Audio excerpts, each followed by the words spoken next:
Hi, my name's Tiffany. Welcome to the Minnesota Garden Mom.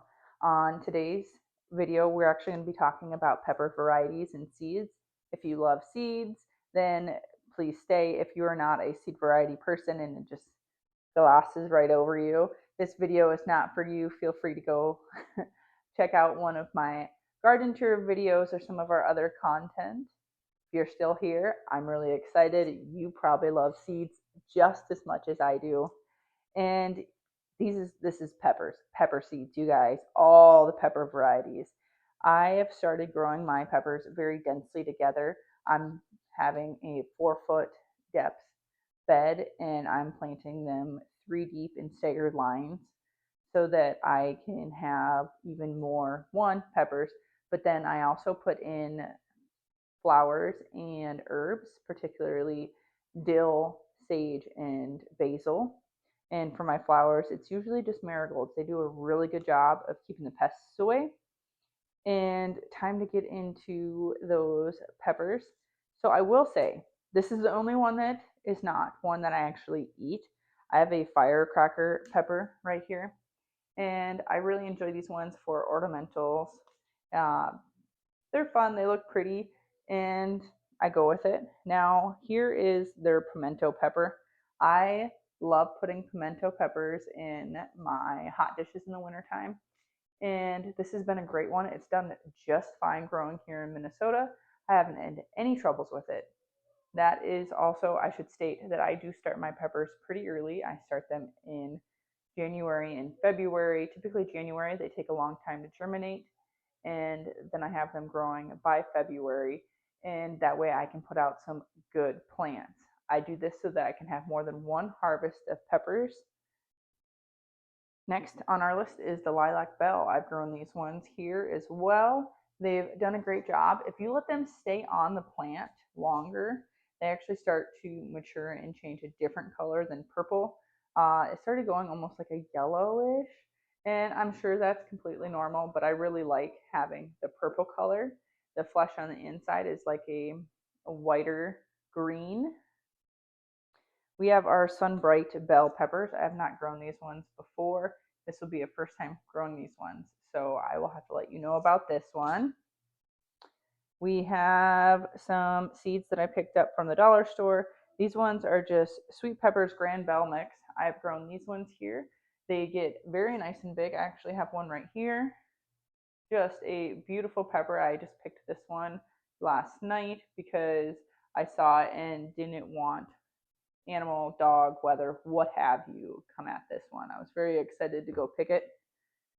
We have our Big Jim chili peppers right here. And I also have a few of those in my garden harvest basket. Here we go. They do well here in Minnesota. Sweet banana peppers you just find about everywhere. I have not grown a Tabasco pepper before, so I will let you know how this one goes. I do have this Ursula pepper. It's a purple pepper. Now, it is a different purple pepper. It's still sweet, but it's a rare variety that I'm going to give a try. There are only 5 seeds in this packet, you guys. Typically, you're going to get 15 to all the way up to 50 seeds when you get your pepper plants from MI Gardener. But if it's a rare pepper, then you're only going to get 5, maybe 10 seeds. And I do recommend starting them all at once and then hopefully having a good germination rate on them. They typically have very good germination rates when they sell their seeds over at MI Gardener, but just in case, I will be doing that.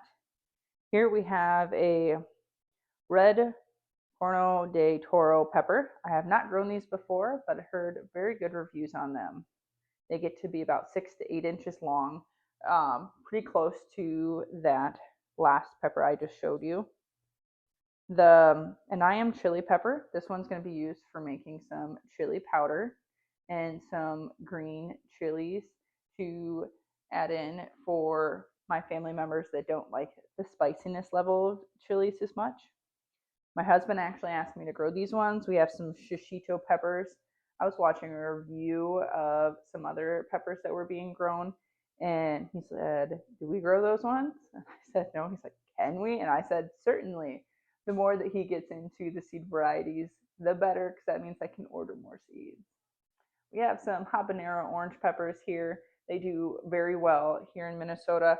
My middle boy actually loves habanero peppers. I was really surprised by it. We had some orange habanero pepper salsa, and I didn't think he was going to like it. And he dipped it with his chip, and he fell in love with it and started eating it with a spoon.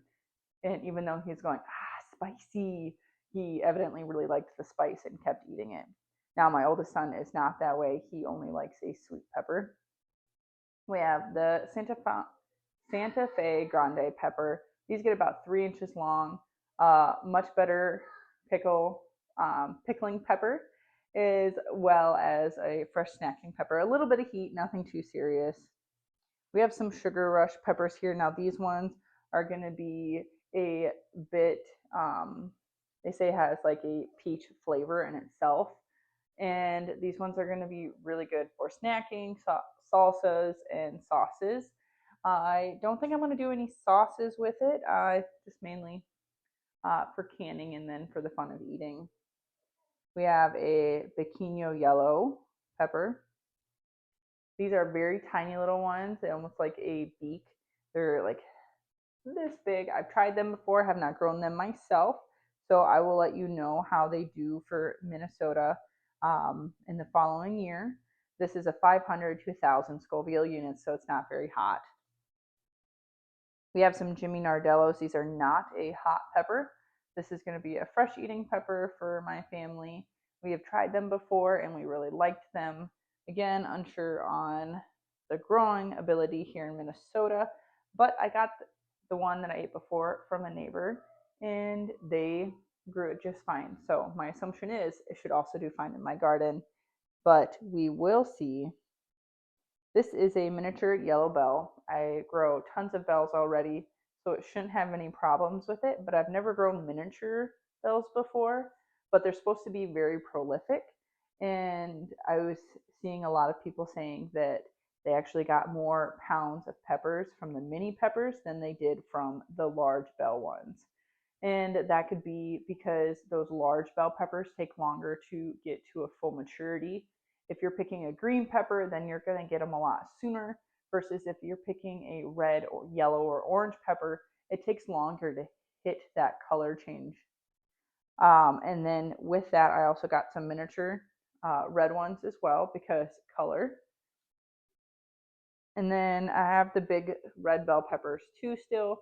We like our peppers in this household. We're going to be having over 80 pepper plants next year, and that's if I don't decide to come up with more growing space for putting more pepper plants. We have the Golden California Wonder Bell. Wonder Bells typically do just fine in Minnesota. Really, you can grow these ones just about anywhere.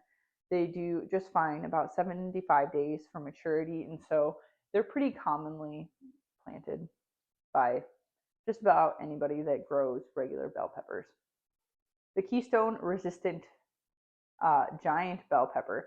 So I've noticed that if you're getting really big peppers here in Minnesota, occasionally you can actually have a little bug that bores into the very top, and you might get some rotting then because that water pools on the top of your pepper if it's a hanging down instead of upright.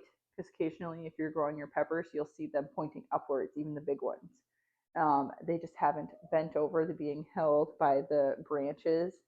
And anyway, that water will get into it and then you start getting a rot. So always cut open your peppers before you eat them just to make sure.